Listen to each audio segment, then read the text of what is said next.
Next, I want to talk about some of our rabbits.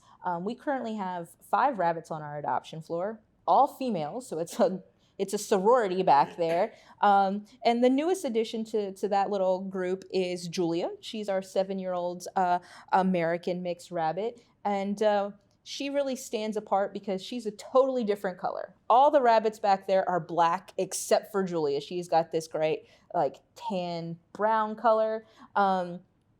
A little bit older. Another thing that I really like about Julia, and I'm not really a rabbit person. I'm open about it, but Julia's growing on me. She is incredibly friendly. A lot of our rabbits come in, they're a little bit shy, a little bit standoffish. Whether they've been stray and not really handled enough, or they're just unfamiliar in the environment and uncomfortable. But Julia is like comes right up to you. She will literally like lay in your lap. She's a lap bunny. She likes to be petted. I opened the carrier to take her to one of our radio events the other day. She just hopped in the carrier on her own. Normally that's a big deal. It's very time consuming. And she just hopped right in and was like, okay. Took her to the radio.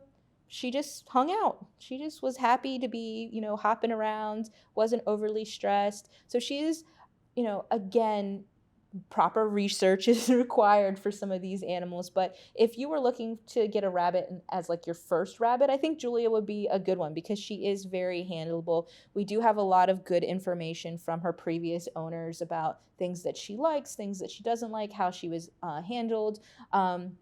But just like with the guinea pigs, rabbits have special care needs. They need their hay and their pellets and their veggies, and they need things to chew on. People don't realize like rodents, like their teeth keep growing. So if they don't have something to chew on to keep their teeth short, that can become a medical problem. And the great thing about adopting a rabbit from animal control is we make sure all of our rabbits are spayed and neutered. So you don't have to deal with potential medical issues or, potty accidents, because a lot of rabbits after they've been altered are better about using their litter box. So there's a lot of great benefits from getting a rabbit from animal control as opposed to a pet store, as well as with those guinea pigs.